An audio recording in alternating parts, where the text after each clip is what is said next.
In my previous video, I looked at how the new Warrior Cats graphic novel Prophecies Begin Volume 1 adapted the story of Into the Wild. However, this book is not just meant to adapt Into the Wild, but Fire and Ice as well. The problem? They spent most of the graphic novel on telling the story of Into the Wild, despite Fire and Ice being the longer book.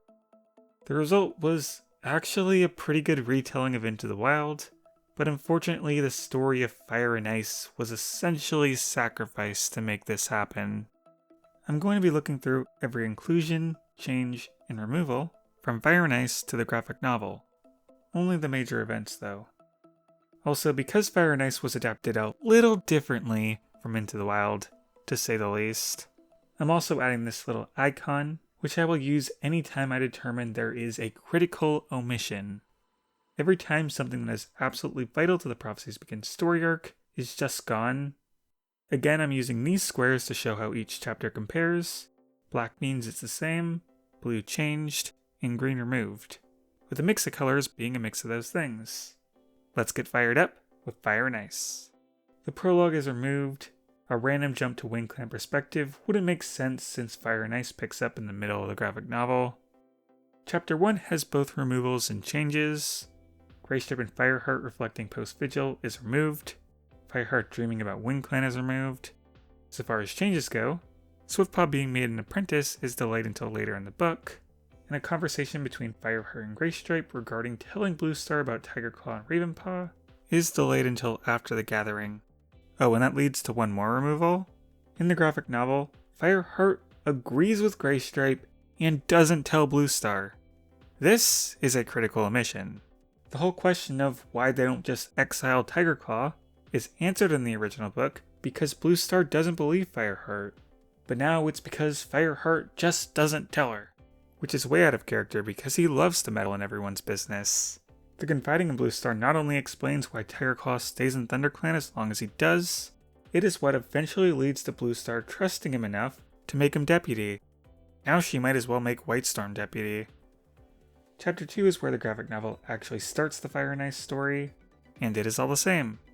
A rare occurrence, as we'll find out later in this video. But yeah, the gathering, Bluestar announcing the warriors in Yellowfang, Cats not putting up with Nightpelt's greedy demands, and Bluestar defending Wind Clan's return. It's all from the original book. Chapter 3, removals, changes, and some of the same. Removed is a clan meeting. The same would be Bluestar sends Fireheart and Greystripe on a mission, but one change, Fireheart has another dream about Wind Clan that is swapped to Spotted Leaf giving him the prophecy, which I guess is important since they cut Spotted Leaf telling him the prophecy in person from the first book. I guess he's not allowed to dream about Wind Clan in this comic. Chapter 4 is unchanged, just Fireheart and Greystripe going on a journey really. Chapter 5 is also the same idea. They go into the tunnels to find Wind Clan. However, a minor change is that they go in there immediately instead of sleeping and finding Wind Clan the next day, due to the comic's fast pacing. Chapter 6, some of it is the same. Fireheart carrying Morningflower's kit is included, without any dialogue. They collect the Wind Clan cats, they bring them back to the barn, and see Ravenpaw for the first time since he left, and the unnecessary death prophecy is removed. Chapter 7, we get the same at the beginning. Here the cats reach Wind Clan camp, One Whisker gets them a rabbit, and on the way back, they decide on a shortcut through River Clan. River Clan catches them, which is the same, but for the removal, they cut the scene where it happens! No Whiteclaw falling in the gorge, and no Fireheart saving Sandpaw from falling in the gorge. This scene is the second critical omission. Whiteclaw's death is critical to explaining Leperfur's hatred towards Fireheart, and especially Greystripe. And Fireheart's brave rescue of Sandpaw is the turning point that makes Sandpaw realize how capable Fireheart is, and the founding of her respect and eventual love for him. Why is this gone, but One Whisker giving Fireheart a rabbit kept in? Some of these decisions are really weird. Chapter 8, more of all three. This book is all over the place. The River Clan battle aftermath was still going on, and we already know that was removed. And the Cinderpaw and Brackenpaw ceremony was changed to include Swiftpaw as well, a real time saver. This puts extra highlight on the kit confusion that was in these first two books, because one of the kits they saved just vanished from existence. I think it was a missed opportunity to not fix this continuity mistake.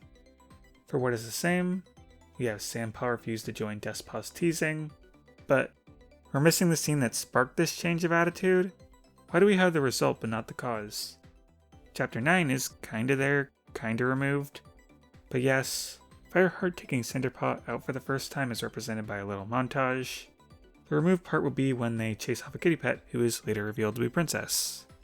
Chapter 10 is definitely removed though, focusing on Fireheart meeting his sister Princess for the first time. Considering they worked her into the Wild, I guess not having this part makes sense. Chapter 11 Fireheart continues to meet with Princess, but that is removed. More importantly, we have Fireheart and Graystripe hunting with their apprentices, ending with Graystripe falling through the ice and Silverstream saving him. And that is the same in the comic. Chapter 12, more of all three. Tigerclaw being suspicious and then Cinderpaw covering for Fire and Gray is removed, but Graystripe going Yellowfang for herbs is not. More Fireheart meeting Princess is removed, but Graystripe meeting Silverstream? Nope, that's there. So we only have one half of what was meant to be a parallel between the two cats. As far as changes go, when Graystripe is sneaking off, Fireheart takes Brackenpaw and Cinderpaw on stalking lessons instead of a hunting assessment. I didn't say it was a big change. Honestly, despite 2 critical omissions, there's been a decent amount of Fire and Ice's story included. I can't wait to see what else they include. Oh, the next 6 chapters are all removed. Welp, we had a good run. I don't think I need to explain why casually skipping over 20% of the story in one go hurts this as an adaptation. Let's summarize what we've lost really quick. Chapter 13, Tigerclaw and Fireheart being suspicious about Graystripe. Afterwards, Fireheart sneaks out and finds the truth. Chapter 14, Fireheart voices disapproval of the Grey-X Silver ship. That is a critical omission because an entire character arc of Fireheart slowly coming to accept Silverstream is just gone. Also, Whitecough starts at ThunderClan camp. Chapter 15, Fireheart meets Silverstream in private to voice his disapproval again, and Silverstream just gets mad at him. Also, she tells him about RiverClan's food shortage. Later, Bluestar gets Whitecough. Chapter 16, Bluestar's Whitecough becomes Greencough, and due to Tigerclaw's scheme, Cinderpaw gets in an accident at Thunderpath, while Firepaw's getting Catmint. Critical omission, obviously. Chapter 17, they take Cinderpaw back to ThunderClan. Meanwhile, Bluestar loses a life. Critical omission right there. And Fireheart continues to nag Graystripe. Chapter 18, more sickness with kits. And Princess has kits. And Tigerclaw continues to be suspicious of Graystripe. Again. That said, there is something to keep in mind with some of the missing events. And that is that Volume 2 on Forest of Secrets and Rising Storm will in fact include some of them. And we know exactly which ones because Edelweiss, a company that Warrior Cats partners with for marketing and distribution, posted some of the marketing material for the book, including a handful of preview pages. So Bluestar losing her life to Greencough, as well as Cinderpaw's accident, are included in the next volume. That said, they are incredibly rushed in order to make way for the fact that the volume has 2 other books to cover. Bluestar loses her life before we even find out she had Greencough. And Cinderpaw's accident has its foreshadowing completely removed, so it's just extremely sudden. I'm still counting all these chapters as removed because they're just not in the book that's actually being marketed as the Fire and Ice adaptation. Let's continue. Chapter 19, all 3. Fireheart and Sandpaw going on a trip is the same, but the setup has changed because Yellowfang recommends it instead of Whitestorm, and they are looking for herbs instead of patrolling. In fact, there's a brand new Yellowfang conversation in this book, worrying about Graystripe. Also, Sandpaw getting the idea to raid RiverClan because of a frozen river, as well as the failure of that idea, is removed. And one more change, One Whisker shows up and announces that the final battle is going on. Wait, what? Final battle? This is chapter 19! Oh, it happened again. So there's a third of the book skipped over. Chapter 20 having the Graystripe and Fireheart battle, which is super important to their character arcs.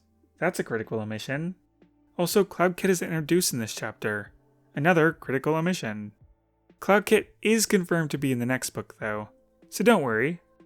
Chapters 21 and 22 continue Cloud Kit and Graystripe drama. Chapter 23 is the clouds covering the moon gathering, which is just a little bit critically important in rising the tension for the eventual Wind Clan battle. Chapter 24 has more general drama. Chapter 25, Tigerclaw tries to attack Shadow Clan because the rogues were hunting in Thunder Clan, but Fireheart stops the patrol. Chapter 26, the rogue battle where Broken Star is blinded and we find out he is Yellowfang's son. Critical omission, obviously, both because of Broken Star and because Graystripe kills Clawface to save Fireheart, which is important to the healing of their relationship. Chapter 27, Sandpaw and Dustpaw are made warriors. Cinderpaw starts helping with medicine. More Fire Gray stuff, as expected. Chapter 28, Cloudcat runs off with the other kits and they have to be found. And Spotterleaf has the Beware a Cat He Cannot Trust prophecy. Which, I mean, any Spotterleaf prophecy would be a critical omission. Also, it plays a big part in the final battle. Finally, we are back to included chapters. Chapter 29 has the change of One Whisker arriving way earlier in the comic, and what is the same as Blue Star sending out ThunderClan cats to help. Finally, Chapter 30, the culmination of all the missed details from earlier in the book. It's the same Wind Clan battle, but there are many changes. So the original book does this. There is the Leopard Fur Fireheart fight where Tigerclaw watches. Fireheart breaks free and then fights Silverstream, but Graystripe begs him to let her go, so he does. Later the battle ends and Tigerclaw is suspicious of Fireheart for letting Silverstream go, but Graystripe is beyond thankful, and this ultimately restores their friendship, proving Spotterleaf's warning was about Tigerclaw, not Graystripe.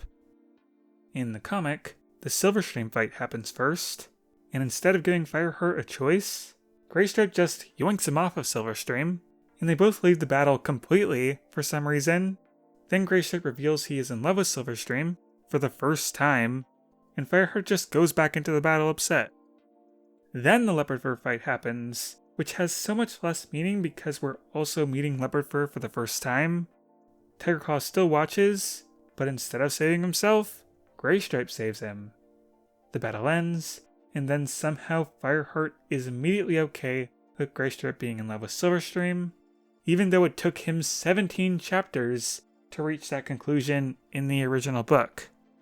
Fireheart making the choice to let Silverstream go was the culmination of all he had been through in the book. RiverClan's food shortage making him feel pity for RiverClan. He visits with Princess, giving himself a point to relate with Graystripe's predicament. Cloudkit gave him a taste of how it felt to be rejected so fiercely for doing what's right in your heart. Sandpaw taught him the value of letting go of your prejudices. Cinderpaw's accident showed him how easy it was to get distracted from your apprentice like Graystripe was from Brackenpaw. His fight with Graystripe showed how awful it was to be grown apart from his friend, and his subsequent keeping the secret from Blue Star showed his loyalty. Graystripe killing Clawface to save him also showed how their differences made no impact on their loyalty to each other. Every detail all came together for him to accept and understand Graystripe's situation. Letting Silverstream go was the payoff for all his growth, but the only detail they kept in the comic was Sandpaw. And then it doesn't even matter because Fireheart didn't even have a chance to be upset about Silverstream because he found out so late. And Graystripe took away his agency in the matter by physically pulling him away from Silverstream, so he had no choice. And when they put stuff like Cinderpaw's accident and Cloudpaw's introduction in the next book, sure the plot events are intact, but now they just exist to check off a box, rather than serving the overall narrative. The original writers chose the order they chose for many reasons. And this isn't to say the graphic novel adaptation is bad. It's good, the art is beautiful. Just, it really is its own separate thing, because there is a clear disconnect from the source material. Fire and Ice is an amazing book, and it has not been replaced. It should definitely exist side by side with the graphic novel, and read before the graphic novel. Fire and Ice is all too often overlooked in favor of Into the Wild and Forest of Secrets, but this book is great. The changes are so frustrating only because the original package was so well put together. Alright, bye everyone!